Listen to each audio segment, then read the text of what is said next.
Welcome to deep reads. ഞാൻ Deepthi Terence. ഞാൻ ഇന്ന് വിനീത് ശ്രീനിവാസന്റെ വർഷങ്ങൾക്ക് ശേഷം എന്ന സിനിമയുടെ വിശേഷങ്ങൾ പറയാം. ഈ സിനിമ റിലീസാവുന്നതിന് മുന്നേ തന്നെ എല്ലാ യൂട്യൂബ് ചാനൽസിലും ഓൺലൈൻ മീഡിയയുടെ എല്ലാ ചാനൽസിലും ഇൻ്റർവ്യൂസ് ആയിരുന്നു ധ്യാൻ ശ്രീനിവാസൻ്റെയും വിനീതിൻ്റെയും ബേസിൻ്റെയും. ഞാൻ അതുകൊണ്ട് കുറേ ചിരിച്ചു. അപ്പോൾ അങ്ങനെ ഒരു ആകാംക്ഷയിലും ഒരു ക്യൂരിയോസിറ്റിയിലൊക്കെയാണ് ഞാൻ വർഷങ്ങൾക്ക് ശേഷം എന്ന സിനിമ കാണാനായിട്ട് പോയത്. അപ്പോൾ വർഷങ്ങൾക്ക് ശേഷം തിരക്കഥയും സംവിധാനവും ചെയ്തിരിക്കുന്നത് വിനീത് ശ്രീനിവാസനാണ്. അതിൻ്റെ ഒരു ഉദയനാണ് താരം എന്നതുപോലെ ഒരു സിനിമയ്ക്കുള്ളിൽ മറ്റൊരു സിനിമയുടെ കഥ പറയുന്ന പോലെയാണ് ഇതിൻ്റെ കഥയും വന്നിരിക്കുന്നത്. പക്ഷേ കഥ സെയിം അല്ല, പക്ഷെ അതാണ് ഇതിൻ്റെ ഒരു പ്ലോട്ട്, സിനിമയ്ക്കുള്ളിൽ സിനിമയുടെ കഥ. അപ്പോൾ അങ്ങനെ വരുമ്പോൾ ഉള്ള തിരക്കഥ വിനീത് ശ്രീനിവാസൻ്റെ തിരക്കഥ നമുക്ക് എല്ലാവർക്കും ഊഹിക്കാവുന്നത് പോലെ ഒരു ഫീൽ ഗുഡ് തിരക്കഥ തന്നെയാണ്. പക്ഷേ എൻ്റെ ഒരു അഭിപ്രായത്തിൽ തിരക്കഥ കുറച്ചും കൂടിയും നന്നാക്കാമായിരുന്നു എന്നുള്ളതാണ്. ചില സീൻസൊക്കെ ഉണ്ട് ഫസ്റ്റ് ഹാഫിൽ, അതൊക്കെ കുറച്ച് ലാഗിങ് ആണ്. അത് ചില സീൻസൊന്നും വേണ്ടിയിരുന്നില്ല. അത് എന്തിനാണ് ആ സീൻ അവിടെ എന്നൊക്കെ നമ്മൾ ഈ സിനിമ കണ്ടു കഴിയുമ്പോൾ നമുക്ക് തോന്നും, എന്തിനാണ് ആ സീൻ അവിടെ എന്ന് തോന്നും. അങ്ങനെ കുറച്ച് സീൻസൊക്കെ ഉണ്ട് ഇതിനകത്ത്. പ്രണവ് മോഹൻലാലും ധ്യാൻ ശ്രീനിവാസനും തമ്മിലുള്ള സൗഹൃദത്തെ പറ്റിയിട്ടാണ് ഇത് മെയിനായിട്ട് പറയുന്നത്. അത് നല്ലൊരു ഗംഭീര ഒരു സൗഹൃദമായിട്ട് തന്നെയാണ് നമുക്കും ഫീൽ ചെയ്യുക. നല്ലൊരു സൗഹൃദമാണ്. പിന്നെ ഇതിനകത്ത് എനിക്ക് ഇഷ്ടപ്പെട്ടതെന്ന് പറഞ്ഞു കഴിഞ്ഞാൽ ധ്യാൻ ശ്രീനിവാസൻ്റെ അഭിനയം. എനിക്ക് തിരയിലും കുഞ്ഞിരാമായണത്തിലും പിന്നെ അടി കപ്പിയാരയിലും ഒക്കെ ധ്യാൻ ശ്രീനിവാസൻ്റെ അഭിനയം എനിക്ക് ഇഷ്ടമാണ്. നമുക്ക് കണ്ടിരിക്കാം, റിപ്പീറ്റ് വാച്ചബിൾ ആണ് ആളുടെ അഭിനയം. എനിക്കത് ബോറായിട്ട് തോന്നാറില്ല. ചില സിനിമ നല്ലതാണെങ്കിലും അതിലത്തെ ക്യാരക്ടർ നായകനോ അല്ലെങ്കിൽ നായികയോ ഒന്നും നന്നാവാതാവുമ്പോൾ നമുക്കത് കാണാൻ തോന്നില്ല. അപ്പം അതുപോലെയാണ് ചില സിനിമകൾ. ഇത് പക്ഷെ അങ്ങനെയല്ല. എനിക്ക് ധ്യാൻ ശ്രീനിവാസനെ വീണ്ടും കാണാൻ ഇഷ്ടമാണ്.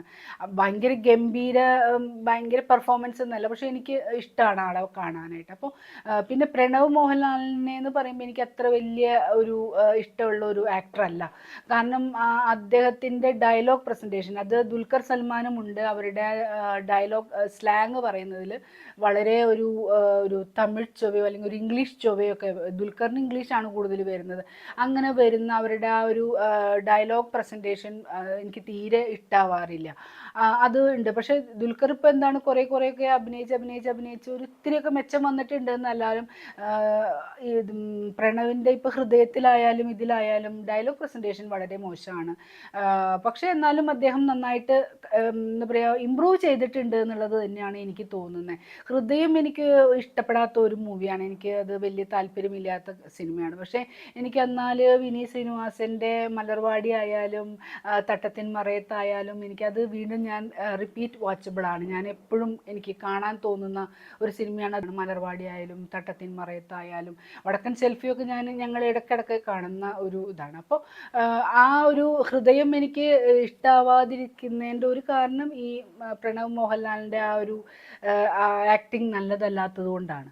അപ്പോൾ അങ്ങനെയാണ് ഈ സിനിമയിലത്തെ അഭിനയം പറയുന്നത്. ധ്യാൻ ശ്രീനിവാസൻ കിടുവായിട്ടുണ്ട്. ഇതിനകത്ത് ബേസിൽ വളരെ നന്നായിട്ടുണ്ട്. നീരജ് മാധവ് വന്നത് എനിക്ക് അത്രയ്ക്ക് അങ്ങോട്ട് വലിയ താല്പര്യമില്ല, എനിക്ക് അത്ര അഭിപ്രായമില്ല. പിന്നെ ഇതിനകത്ത് വിനീത് ശ്രീനിവാസൻ്റെ ആ ഒരു അദ്ദേഹം ഇത്രയും നാളും വർക്ക് ചെയ്ത് ഉണ്ടാക്കിയെടുത്ത ഒരു ക്രെഡിബിലിറ്റി വെച്ചിട്ട് അദ്ദേഹത്തിന് ഇപ്പോൾ ആസിഫ് അലി ആയാലും ഒരു ഗസ്റ്റ് റോളിൽ വരുന്നതിൽ നമുക്ക് കുറ്റം പറയാൻ പറ്റില്ല. കാരണം അത് വിനീത് വിളിക്കുന്നത് കൊണ്ട് വരുന്നതാണ് എന്നുള്ളത് മനസ്സിലാവും. പിന്നെ ഇതിനകത്ത് എനിക്ക് ഇഷ്ടപ്പെടാത്ത മറ്റൊരു കാര്യം ഈ പ്രണവ് മോഹൻലാലും കല്യാണി പ്രിയദർശനും തമ്മിലുള്ള ലവ് സീൻസാണ്. അതൊക്കെ എന്തെന്നാണ് ഒരു മോശം ഒരു ക്രിഞ്ച് സീൻ പോലെയൊക്കെ ആയിട്ടാണ് എനിക്ക് തോന്നിയത്.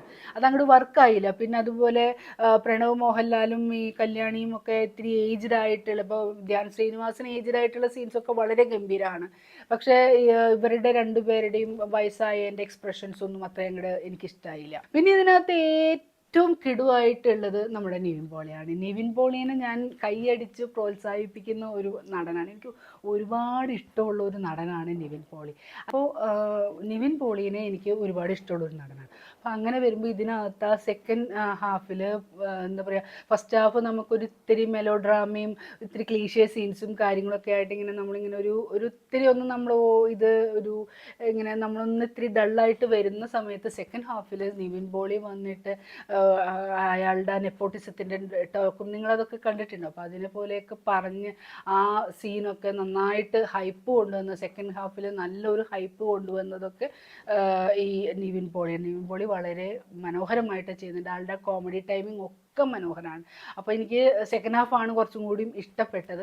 അങ്ങനെ നല്ലൊരു നമുക്ക് സ്ഥിരം എല്ലാ വിനീത് ശ്രീനിവാസൻ്റെയും സിനിമയുടെ അവസാനം പോലെ ഒരു നല്ല എൻഡിങ് ആയിട്ടുള്ള ഒരു സിനിമയാണ്. വർഷങ്ങൾക്ക് ശേഷം വളരെ ഒരു നല്ല സിനിമയാണ്. ഭയങ്കര ഗംഭീരം, ഭയങ്കര എക്സലൻറ്റ് എന്ന് പറയാവുന്ന മൂവിയല്ല, പക്ഷെ എൻ്റർടൈനിങ് ആണ്. നല്ലൊരു എൻ്റർടൈൻമെൻറ്റ് മൂവിയാണ് ഈ വർഷങ്ങൾക്ക് ശേഷം എന്നുള്ള സിനിമ. എനിക്ക് ഭയങ്കര ഇഷ്ടമായിട്ടുള്ള ഒരു മൂവിയാണ്. അപ്പോൾ ഇനി ഞാൻ എന്തായാലും നെക്സ്റ്റ് ഇനി ആവേശം കാണുന്നുണ്ട്. ആവേശം കണ്ടതിന് ശേഷം ഞാൻ വീണ്ടും വരാം. അപ്പോൾ അടുത്തൊരു സിനിമയും പുസ്തകവുമായിട്ട് വരുന്നത് വരേക്ക് എല്ലാവർക്കും നന്ദി, നമസ്കാരം.